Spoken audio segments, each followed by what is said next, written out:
Hey y'all, this is indeed the vlog y'all have been waiting on all year. 365 days exactly. We have almost made it to another year. I'm so excited. Of course, I think y'all should know by now what this vlog is. It is the 2023 recap, which is always my last vlog of the year.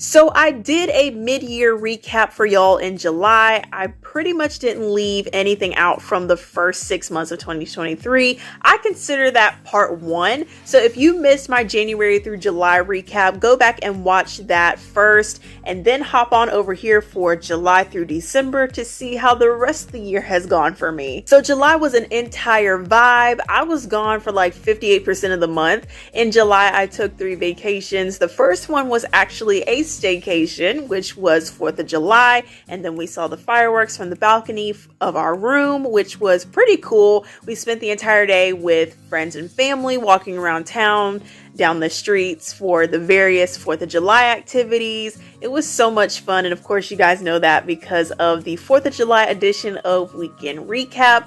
That following weekend, I went on a girls trip with my mom and her best friend, who I claim as one of my unbiological aunties. We had the best time. The beach was our backyard. I spent hours on that balcony. The waves were just so calming, and it's been a huge calming mechanism for me, especially after my pop passed away. Like water, waves, the beach. After that girls trip, I got to chill a little bit and sleep in my own bed for a couple days at home, and before I knew it, it was time to pack for our 10-day vacation. So this was the longest that I've been away from home. It was actually not bad. It wasn't terrible. I will say when I came back home though, it was a bit of an adjustment because when I got back home, I'm like, what is this place?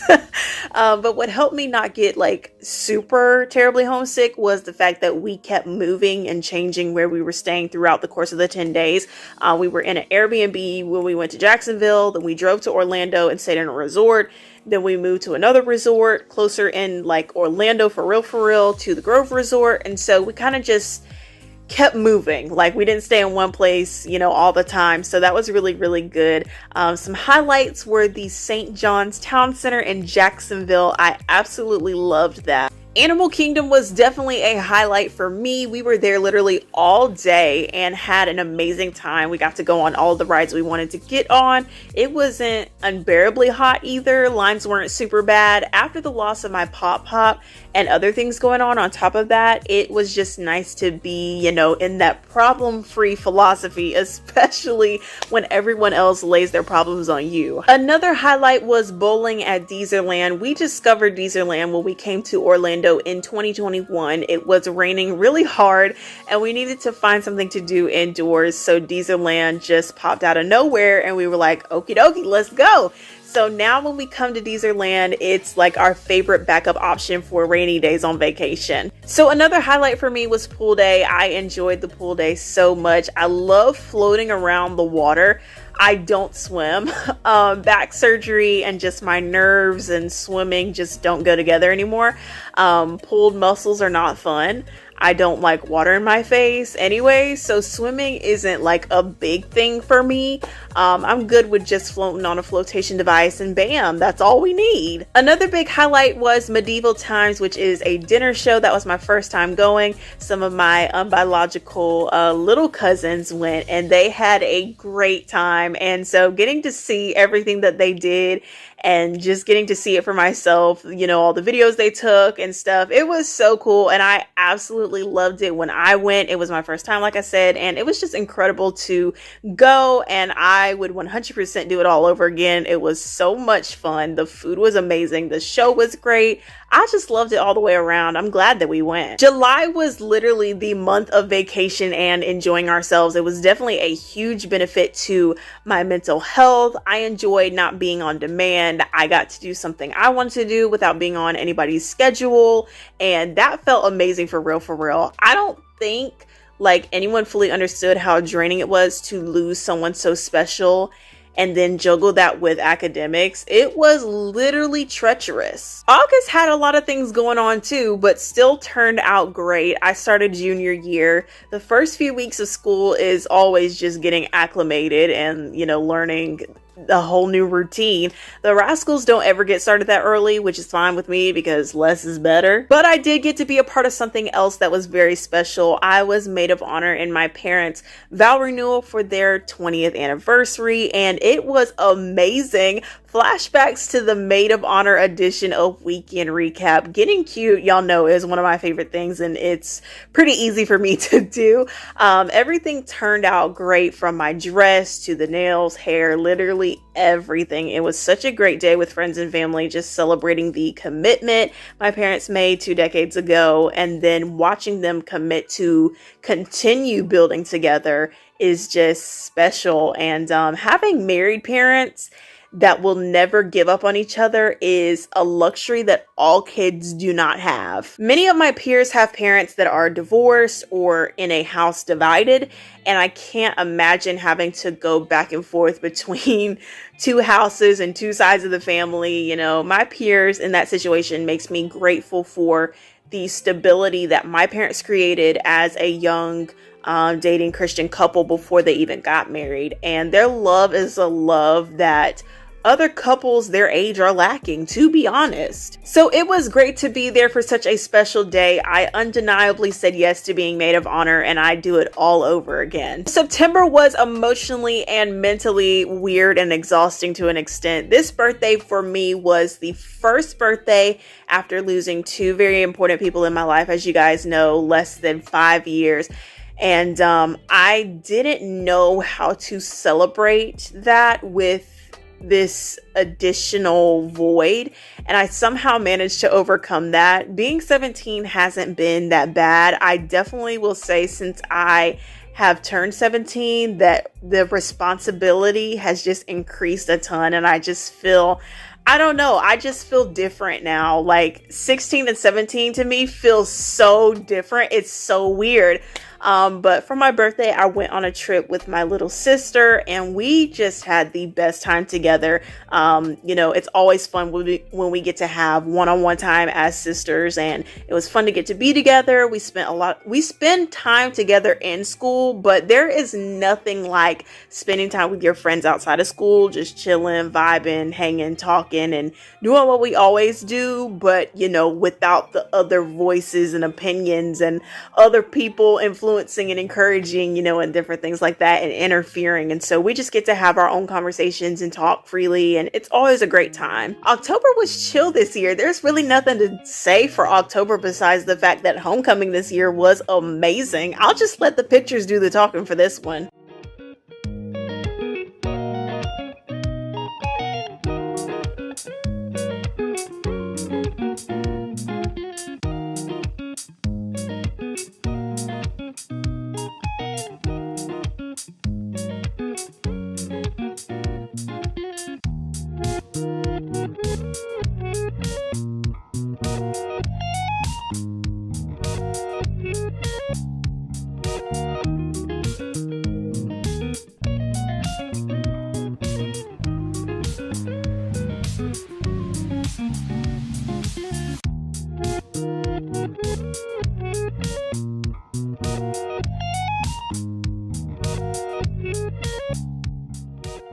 And then you have the November to remember. I mean, November came in, y'all, and almost knocked the literal wind out of me.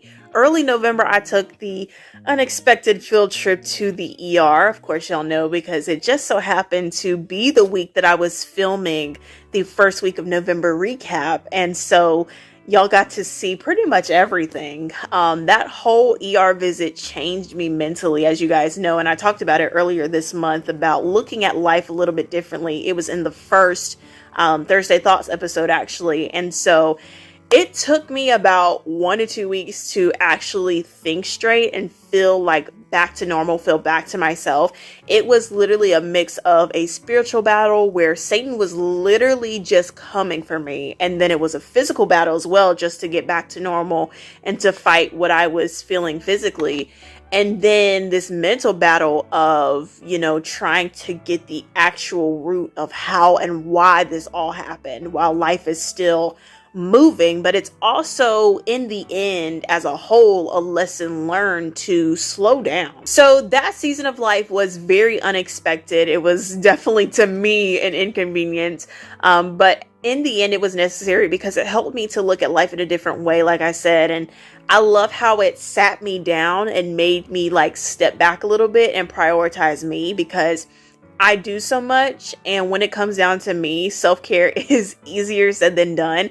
And so I got over that hump about 2 weeks after, and you guys got to walk through that recovery process with me. So just when I thought we were, doing good and getting back to normal, physically, the following week after that, I was low-key injured, and it was not any fault of my own. So obviously when it happened, my heart rate probably tripled because I had to process the physical pain as well as the mental and emotional toll that it took on me.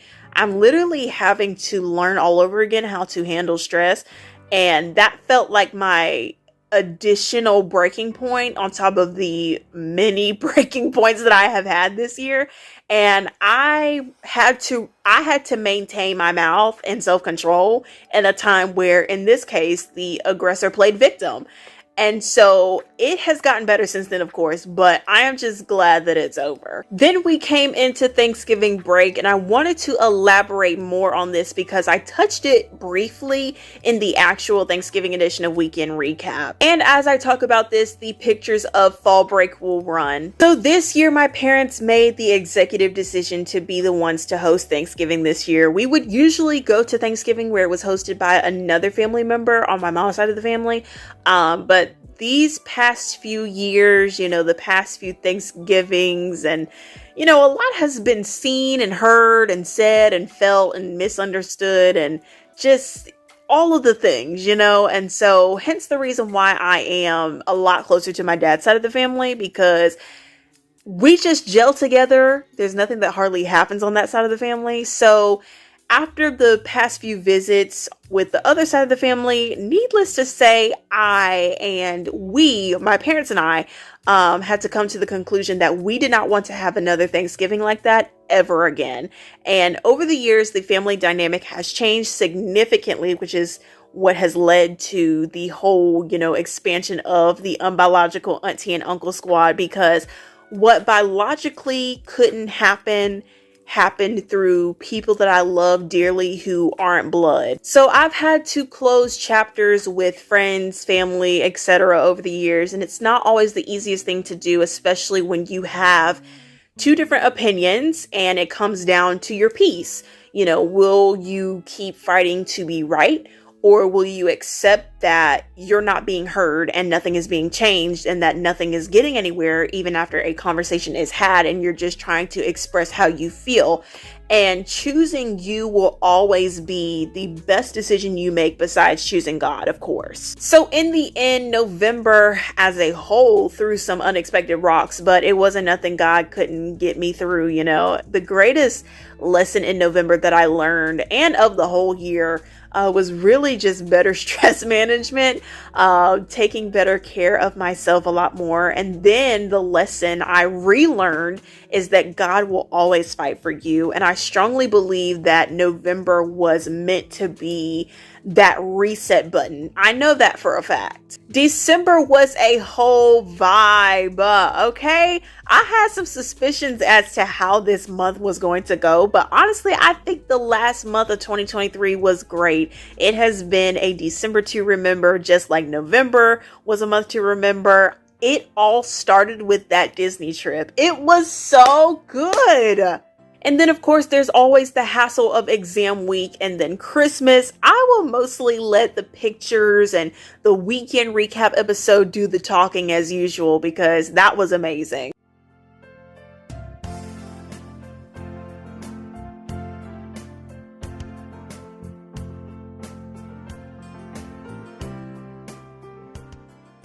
So, overall, looking at this year as a whole, it was heartbreaking, it was shocking, it was hectic, yet a new chapter, rediscovering me, figuring out how to do life all over again without two very important people in my life, and just sort of navigating through to attempt to put the pieces of the puzzle back together. It was everything that I didn't expect it to be, but in the end, I'm so grateful that God got me through it, and in the end, I made it. Thank you guys so much for rocking with me this year. Oh, I cannot thank you enough. Thank you so much. This channel has taken, a little bit of a hit, especially when I took the biggest hit of my life this year when Pop Pop passed away.